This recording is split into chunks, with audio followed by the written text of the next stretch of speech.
السلام علیکم ورحمۃ اللہ وبرکاتہ. پیارے بچوں، میرا نام ڈاکٹر مفتی حافظ علی حسن فریدی ہے. I welcome you all on the platform of digital academics provided by Moonlight International Publishers. پیارے بچوں، میں آپ کا گریڈ 5 اسلامیات کا ٹیچر. آج ہم پڑھ رہے ہیں چیپٹر نمبر 4 اخلاق و آداب اور پوائنٹ نمبر 2 عفو درگزر اور رحم دلی.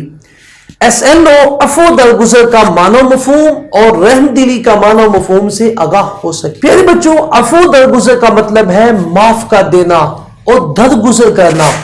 پیارے بچوں، اس کا مطلب یہ ہے کہ جو شخص طاقت ہونے کے باوجود کسی کو معاف کر دے اور ہمت ہونے کے باوجود کسی سے درگزر کر دے. اور رحم دلی کا مطلب ہے پیار کرنا، محبت کرنا. پیارے بچوں، یہ دونوں خوبیاں اللہ تعالیٰ اور ہمارے پیارے نبی حضرت محمد خاتم النبیین صلی اللہ علیہ وآلہ وصحابہ وسلم کی ہیں. پیارے بچوں، اللہ تعالیٰ اپنے بندوں سے 70 ماؤں سے بھی زیادہ پیار کرتا ہے. جب کوئی انسان گناہ کر کے اللہ کی چوکھٹ پہ آتا ہے، اللہ سے دعا کرتا ہے، اللہ اس کے گناہ معاف فرما دیتا ہے. چنانچہ اللہ تعالیٰ نے قرآن میں ارشاد فرمایا وَهُوَ الَّذِي يَقْبَلُ التَّوْبَةَ عَنْ عِبَادِهِ وَيَعْفُو عَنِ السَّيِّئَاتِ.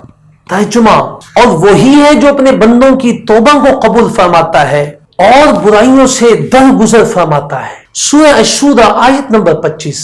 اور حدیث شریف میں آتا ہے، ہمارے پیارے نبی خاتم النبیین صلی اللہ علیہ وآلہ وصحابہ وسلم نے ارشاد فرمایا اللہ تعالیٰ ان لوگوں پر رحم فرماتا ہے جو دوسرے لوگوں پر رحم فرماتے ہیں. صحیح بخاری حدیث نمبر 1284.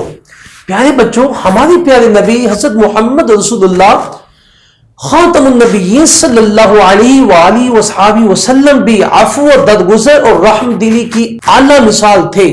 طائف میں آپ پر پتھر برسائے گئے، زخمی کیا گیا، آپ کا خون بہایا گیا، لیکن جب پہاڑوں کے فرشتے آپ کے پاس آئے تو آپ خاتم النبیین صلی اللہ علیہ وآلہ وصحابہ وسلم نے سب کو معاف فرما دیا. مکہ کے لوگوں نے آپ پر ظلم کیا، لیکن جب مکہ فتح ہوا تو آپ خاتم النبیین صلی اللہ علیہ وآلہ وصحابہ وسلم نے سب کو معاف فرما دیا. پیارے بچوں، ہمارے پیارے نبی حضرت محمد خاتم النبیین صلی اللہ علیہ وآلہ وصحابہ وسلم بڑی محبت فرماتے تھے، رحم دل تھے اور انسانوں سے پیار فرماتے تھے. آپ خاتم النبیین صلی اللہ علیہ وآلہ وصحابہ وسلم یتیموں، غریبوں، بیواؤں اور مسکینوں کے ساتھ بھی پیار فرماتے تھے. پیارے بچوں، آج کا ہمارا لیکچر ختم ہوا. اگلے لیکچر میں پھر ملیں گے. اپنا خیال رکھیے گا. اللہ حافظ.